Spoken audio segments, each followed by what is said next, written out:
હવે પડશે સવારમાં ઠંડી અને બપોરે લાગશે ગરમી, કારણ કે હવે 3 દિવસ સુધી બેવડી ઋતુનો અહેસાસ થવાનો છે। સવારે સામાન્ય ઠંડી લાગશે અને બપોરે ગરમીનો અહેસાસ થશે। બે વેસ્ટર્ન ડિસ્ટર્બન્સ સક્રિય થયા છે રાજ્યમાં અને હવે વરસાદની જે આગાહીની વાતો હતી તે લગભગ નહીં આવે, કારણ કે એની શક્યતા બહુ જ નહિવત જોવાઈ રહી છે। રાજ્યમાં આગામી 7 દિવસ સુધી વાતાવરણ સૂકું રહેવાનું છે અને લઘુત્તમ તાપમાન પણ સામાન્ય રહેશે। उत्तर पश्चिम से आ रहे हैं, तो इसके कारण थोड़ा सा टेम्परेचर अप डाउन हो रहा है। कई स्टेशन में बढ़ रहा है, कई स्टेशन में डाउन हो रहा है। सर 2 WD है तो उससे कुछ बारिश अभी तक तो हमारे राज्य के ऊपर अभी इसका ज़्यादातर इम्पैक्ट नहीं है। जब होंगे आप ज़रूर अपडेट करेंगे। ओके सर, सबसे ठंडा कौन सा शहर है? वो नलिया में है 9.4 डिग्री सेंटीग्रेड। અને ગિરનારની ગોદમાં એવા દ્રશ્યો જોયા છે ગઈકાલથી કે ખબર નહીં શું થઈ રહ્યું છે। ત્યાં સનાતન સંસ્કૃતિ સાથે આ સાધુઓના વેશમાં બેઠેલા લંપટો શું કરી રહ્યા છે અને આજે એ મુજરો જોનારા સાધુઓના નામ સામે આવ્યા છે। માફ કરજો, એને સાધુ તો ન કહી શકાય, પરંતુ મુજરામાં મગ્ન એ સાધુનું નામ છે જગદીશગીરી અને બીજા છે મોહનગીરી। આ બંને મુજરો જોવામાં મસ્ત છે, એમના નામો સામે આવ્યા છે।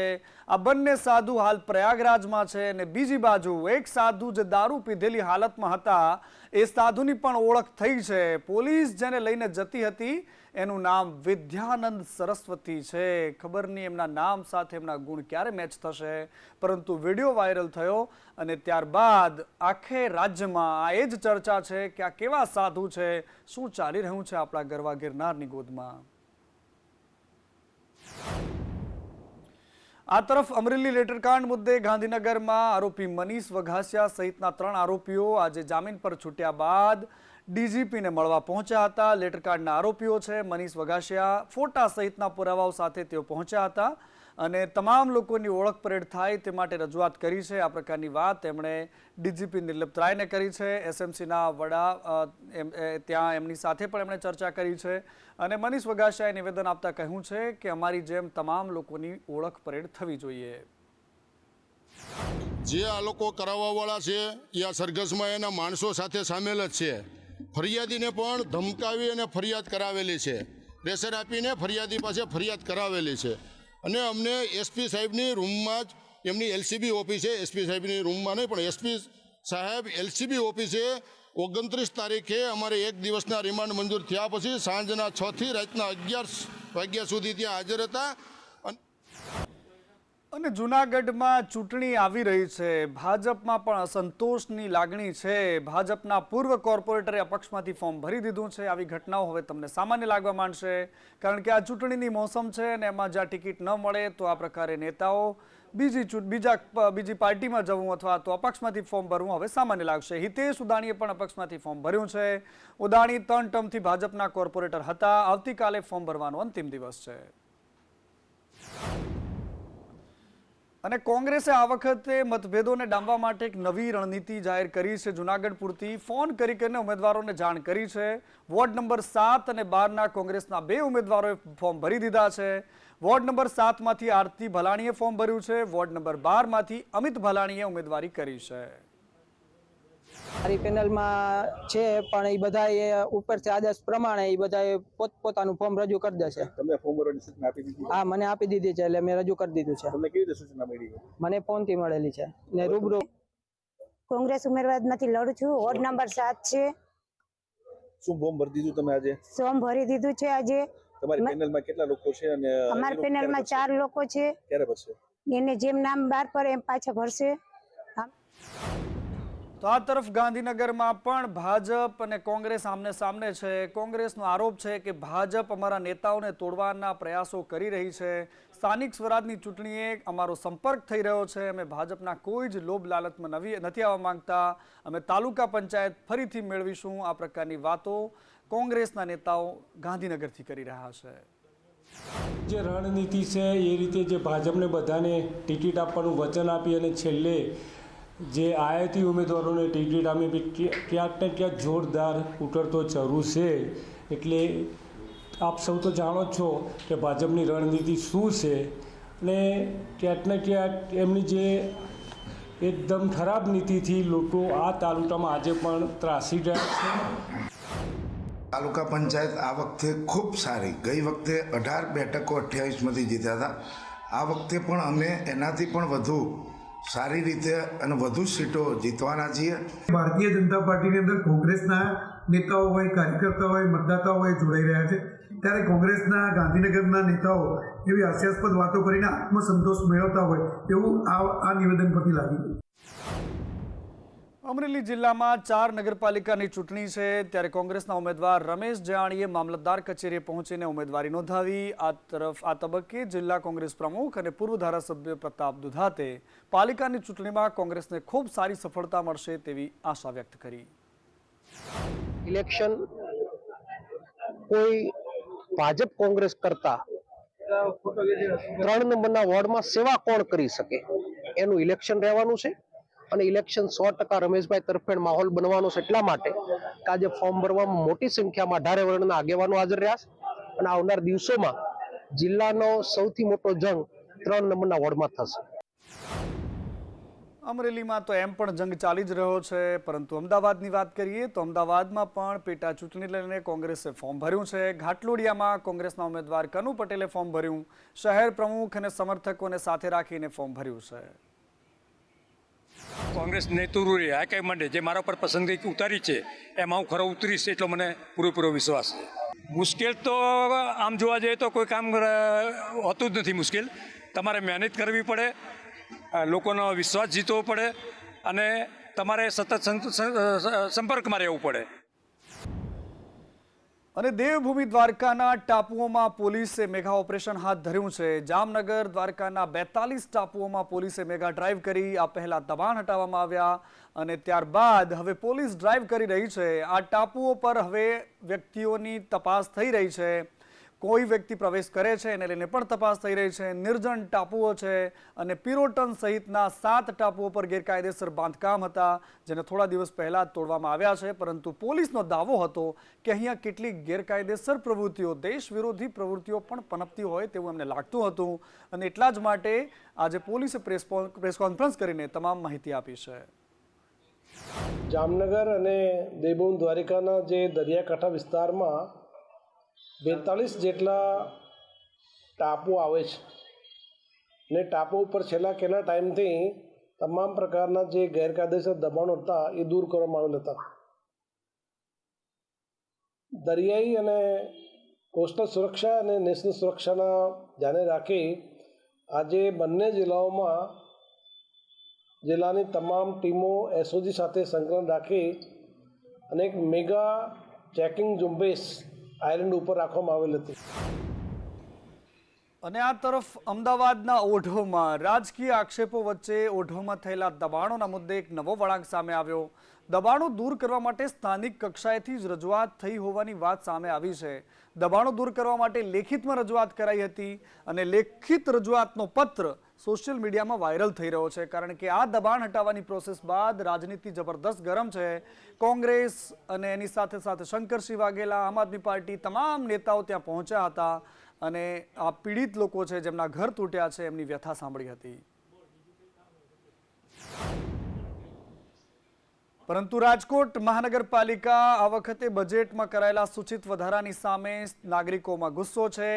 અહીંયા હવે ફાયર માટે પણ અલગથી ટેક્સની વ્યવસ્થાની વાત છે. આરએમસીના સૂચિત વધારાને લઈને લોકોનું કહેવું છે કે એક તરફ મોંઘવારી છે, બીજી તરફ પ્રકારે વેરા વસૂલાની જે શરૂઆત કરી છે, સફાઈ થતી નથી, ભ્રષ્ટાચાર બેફામ થઈ રહ્યો છે, ડોર ટુ ડોર ગાર્બેજની કલેક્શનની કોઈ જ વ્યવસ્થા નથી. આ પ્રકારની વ્યવસ્થાઓ વચ્ચે નવું બજેટ લોકોને સ્વીકાર્ય નથી લાગતું. એક નાગરિક તરીકે અને એક મારા દુકાનદાર તરીકે કોર્પોરેશનનો જે આ કચરા ગાર્બેજ કલેક્શન ચાર્જ છે એ જે 4 ગણો વધાર્યો છે એ ખરેખર બહુ ખરાબ પરિસ્થિતિ કહેવાય સામાન્ય નાગરિકની. તમે વિચાર કરો કે કચરો ઉપાડવાનો જો આટલો ચાર્જ 4 ગણો લેતા હોય, એની સામે તમે જુઓ દરેક જગ્યાએ ગંદકી પુષ્કળ છે, એની કોઈ સીમા નથી, ભ્રષ્ટાચાર થાય છે, પબ્લિક પાસેથી 4 ગણો ગાર્બેજ કલેક્શન ચાર્જ લે છે. ખરેખર આ બહુ ખોટું કહેવાય. સામાન્ય પબ્લિક બહુ હેરાન થાય છે. ગંદકીનો જ્યાં જુઓ ત્યાં ગંદકી જ હોય છે. હવે વાત સુરતની કરવી છે. સુરત નગર પ્રાથમિક શિક્ષણ સમિતિ ફરી એકવાર વિવાદમાં આવી છે. સ્પોર્ટ્સ યુનિફોર્મની ગુણવત્તા અંગે સવાલો ઉઠી રહ્યા છે. સ્પોર્ટ્સ યુનિફોર્મને લઈને ATIRAના રિપોર્ટમાં ખુલાસો થયો છે. વિતરણ થયેલા યુનિફોર્મ વિદ્યાર્થીઓ માટે યોગ્ય નથી. 1.92 લાખ સ્પોર્ટ્સ યુનિફોર્મનો અપાયો હતો ઓર્ડર. ટી શર્ટની બ્લિસ્ટિંગ અને સ્ટ્રેન્થ 346 PSI હોવી જોઈએ, જેની સામે 258 PSI જોવા મળી છે. શિક્ષણ સમિતિના ચેરમેન લુલો બચાવ કરી રહ્યા છે, કહી રહ્યા છે કે સ્કૂલને બદનામ કરવાનો પ્રયાસ થઈ રહ્યો છે અને જરૂર જણાશે તો પોલીસ ફરિયાદ પણ અમે કરીશું. હાલમાં જે રિપોર્ટ ફરી રહ્યો છે એ કદાચના કોઈક બીજા જ યુનિફોર્મનું ટેસ્ટિંગ કરાવીને એને આ રિપોર્ટ ફેરવ્યો હોય એવું લાગે છે મને. તો કાર્યવાહી કરાશે. અને જો આ ખોટી રીતે રિપોર્ટ કરાવીને નગર પ્રાથમિક શિક્ષણ સમિતિને બદનામ કરવાની કોશિશ કરવામાં આવી હશે તો ચોક્કસ એના પર કાર્યવાહી કરવામાં આવશે. નગર પ્રાથમિક શિક્ષણ સમિતિની ગેરરીતિઓ અને ગોટાળાઓ છાશવારે સામે આવે છે. નગર પ્રાથમિક શિક્ષણ સમિતિઓના વહીવટદારોએ તો પ્રજાના પૈસાનું, પોતાના પૈસા તો ખર્ચવાના પણ નથી, પ્રજાના પૈસાનું વ્યવસ્થાપન કરવાનું છે, મેનેજમેન્ટ કરવાનું છે, એમાંથી સેવા કરવાની છે, છતાં પણ એમાં ગેરરીતિઓ કરે છે. અને આ બાજુ આવતીકાલે બજેટ છે અને બજેટ પહેલા સુરતનો હીરા ઉદ્યોગ અત્યારે ડૂચકા ભરી રહ્યો છે. મંદીના ભયંકર વાવડ વચ્ચે હીરા ઉદ્યોગમાં વિશેષ પેકેજની રાહતની માંગ કરી રહ્યા છે લોકો. રત્ન કલાકારો કહી રહ્યા છે કે કોઈક મદદ મળી જાય તો સારું છે. સુરતના ઉદ્યોગકારને બજેટથી શું આશા અપેક્ષા છે, ત્યારે સુરતના ડાયમંડ ઉદ્યોગકારો આપણી સાથે છે, તેમની સાથે વાત કરીશું. બજેટ આવી રહ્યું છે, મંદીનો માર ચાલી રહ્યો છે, કઈ રીતના સરકાર પાસે આશા અપેક્ષા? હું Jagdish Sunt, president Surat diamond association. Diamond industry છેલ્લા 1.5-2 વર્ષથી મંદીનો સામનો કરી રહી છે, ત્યારે હું સરકારશ્રીને 1 ફેબ્રુઆરીએ જ્યારે બજેટ રજૂ થવા જઈ રહ્યું છે ત્યારે વિનંતી કરું છું કે ડાયમંડ ઇન્ડસ્ટ્રીઝ માટે એક અલગથી એવું આર્થિક પેકેજ બને, જેમાં રત્ન કલાકારોથી લઈ નાના મોટા ઇન્ડસ્ટ્રીઝ મેન્યુફેક્ચર સાથે જોડાયેલા ટ્રેડર, વેપારીઓ અને બધાને એની અંદર એક બૂસ્ટર ડોઝ મળે એવી. આ તરફ વડોદરાની વિશ્વામિત્રી નદી કે જેને નાળું તો બનાવી દેવામાં આવી છે, મોટી મોટી વાતો થતી હતી વરસાદમાં પૂર આવ્યું ત્યારે, પરંતુ ફરી એકવાર કોન્ટ્રાક્ટરો કોન્ક્રીટનો કાળો કારોબાર કાટમાળ બારોબાર વિશ્વામિત્રી નદીના પટમાં ફેંકી રહ્યા છે. લોકો ગુસ્સામાં છે, તંત્ર ધૃતરાષ્ટ્ર બનીને જોઈ રહ્યું છે.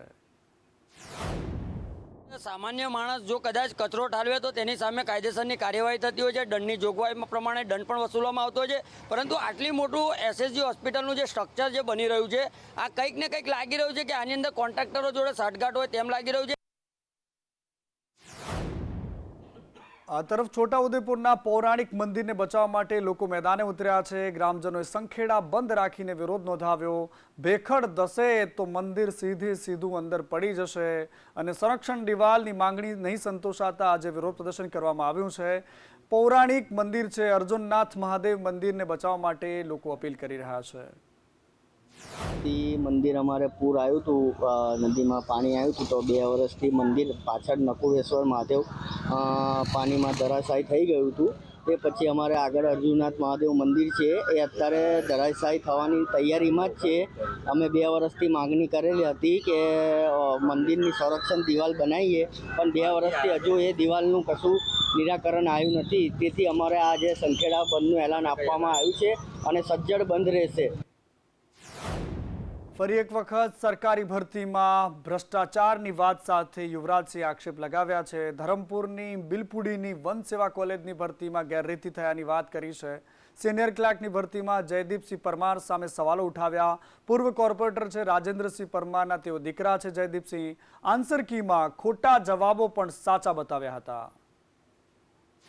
એક ઉમેદવાર અમારા ધ્યાનમાં આવ્યા છે જેનો સીટ ક્રમાંક S0041 છે અને નામ છે પરમાર જયદીપસિંહ રાજેન્દ્રસિંહ. આ એટલા હોનાર અને એટલા હોશિયાર છે કે 210 પ્રશ્નો જે MCQ આધારિત પ્રશ્નો હતા એ 210માંથી 210 પ્રશ્નો જે આન્સર કી આ બોર્ડ દ્વારા રજૂ કરવામાં આવી છે પ્રમાણે 210માંથી 210 પ્રશ્નો આન્સર કી પ્રમાણે આ ઉમેદવારના સાચા છે. અને પાટણમાં પ્રવેશોત્સવની સાયકલો આજે પણ ભંગાર હાલતમાં પડી છે. શાળા પ્રવેશોત્સવમાં આપવાની સાયકલો ભંગાર અવસ્થામાં પડી છે. પીટીસી કોલેજની બાજુમાં જ સાયકલો ધૂળ ખાઈ રહી છે. રૂમમાં સાયકલો મૂકીને તંત્ર ભૂલી ગયું છે અને આ બેદરકારી ઉડીને આંખે વળગી રહી છે. શહેરમાં આવેલ પ્રાથમિક તાલુકા શિક્ષણ અધિકારીની કચેરીના એક ઓરડામાં પીટીસી કોલેજની બાજુમાં છેલ્લા ઘણા સમયથી સરસ્વતી સાધના યોજના હેઠળ ગરીબ અને મધ્યમ વર્ગના લાભાર્થીઓને આપવાની સાયકલો ધૂળ ખાઈ રહી છે અને ભંગાર થતી નજરે પડી રહી છે.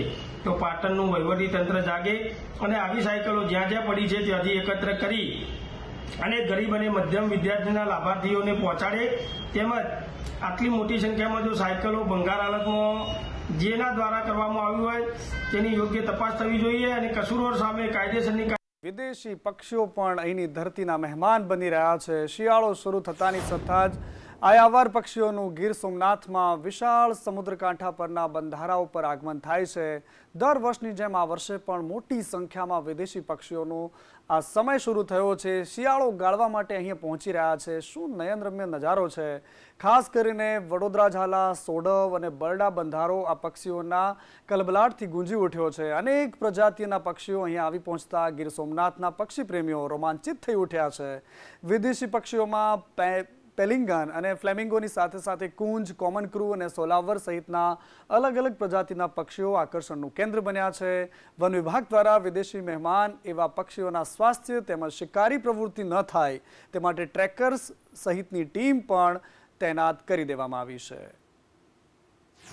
મોટાભાગે અહીંયા માઇગ્રેટરી પક્ષીઓ કે જેવા કે હેરિંગુલ છે, સીગલ છે, તેમજ ફ્લેમિંગો છે, પછી ડોમિસલ ક્રેન છે વગેરે જેવા પક્ષીઓ અહીંયા પ્રજનનકાળ ભોગવવા માટે આવતા હોય છે. તેમજ શિયાળા દરમિયાન એ લોકો માઇગ્રેટ કરતા હોય છે. મોટાભાગે યુરોપિયન કોન્ટિનેન્ટ છે, પછી રશિયા છે. તો આ બધા જગ્યાએથી પક્ષીઓ અહીંયા માઇગ્રેટ કરે છે. ખોરાકની શોધમાં બી આવે છે. તેમજ ખોરાકને પ્રજનનકાળ અહીંયા સારી રીતે વિતાવી 3-4 મહિના માટે અહીંયા રહે, વસવાટ કરે છે અને પછી પાછા પોતાના હોમ રેન્જમાં જતા રહે છે. આપણે અહીંયા જોઈએ તો ત્રિવેણી સંગમ છે, ત્યાં મોટાભાગે હેરિંગુલ અને સીગલ જેવા પક્ષીઓ આવે છે અને 2 થી 3 હજારની સંખ્યામાં જોવા મળે છે.